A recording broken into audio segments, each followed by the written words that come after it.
Hello বন্ধুগণ, আমি যে কিপটা আজকে ভিডিও না দেখলে কিন্তু সেটা আপনারা বুঝতেই পারবেন না যে আমি একটি ডিম দিয়ে কীভাবে ২ বেলা সাবার করে দিই। হ্যালো গাইজ, আসসালামু আলাইকুম। সবাই কেমন আছো? আশা করি ভালো আছো। যাই হোক, আজকে ভিডিও থাম্বনেল আর দেখে তো বুঝতেই পারতেছি যে কী নিয়ে কথা বলবো। আসলে আমি যে কিপটা আজকে সেটাই আপনাদের সাথে শেয়ার করবো যে আমি কীভাবে কিপটামি করে আসলে এটাকে কিপটামি বলে না, এটাকে হিসাবে বলে। যাই হোক, আজকে আপনাদের সাথে সেটাই শেয়ার করবো। যাই হোক, প্রথমে দেখছিলেন একটি ডিম সিদ্ধ করতে, আসলে পরে ভাবলাম একটি ডিম তো আমারই হবে না, তো 2টি ডিম সিদ্ধ করতে বসিয়ে দিলাম। তো ডিম দিয়ে কী করবো সেটাই ভাবতে ভাবতে মনে হলো মুখের রুচি কমে গেছে, তার জন্য একটু জাল জাল ভর্তা হওয়া আসলে জরুরি। তো আজকে বানাইতে বসে বললাম ডিমের ভর্তা। দেখেন, আশা করি ভিডিওটি ভালো লাগবে। আচ্ছা, আপনারা বলেন তো আমি কি আসলে কিপটা একটি ডিম সিদ্ধ করেছিলাম তো কী হয়েছে? এটা কি আমার পাপ হবে? পাপ হয়ে গেছে। যাই হোক, আমি এখন 2টো ডিম সিদ্ধ করে নিয়েছি। 2টো ডিম সিদ্ধ করে এখন আরেকটি সিদ্ধ করে যে দেখো, পেঁয়াজ কেটে নিয়েছি। আর আমি কিন্তু মাটির প্লেটে এটা করতে খুব ভালোবাসি, তা মাটির প্লেট আজকে বানাবো। তো সরিষার তেল দিয়ে নিলাম, পোড়ামরিচ নিয়ে নিলাম।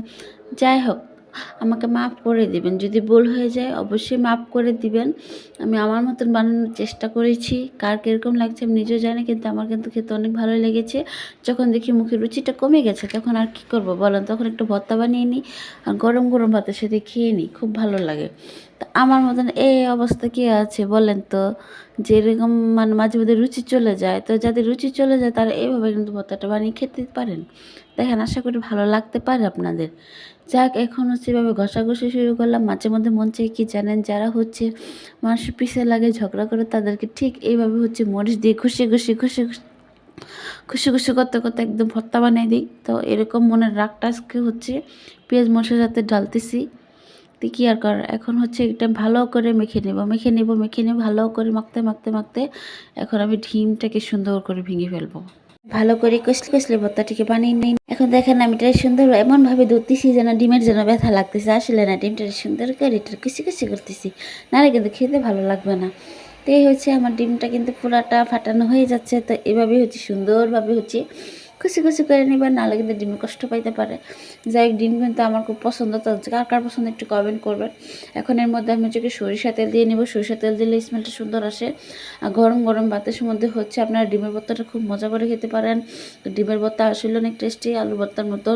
তো যারা খেতে চান আজকে ট্রাই করে ফেলেন ডিমের ভর্তা। এত মজা, এত টেস্টি, না খেলে কিন্তু কখনোই বুঝতে পারবেন না।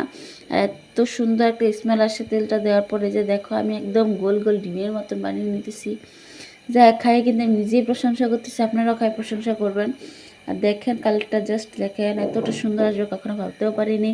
তো আজকে পর্যন্ত সবাই বন্ধুগণ, সবাই ভালো থেকো, সুস্থ থেকো, আমাদের জন্য দোয়া করবে। আর সাবস্ক্রাইব করতে ভুলবেন না চ্যানেলটা। টাটা।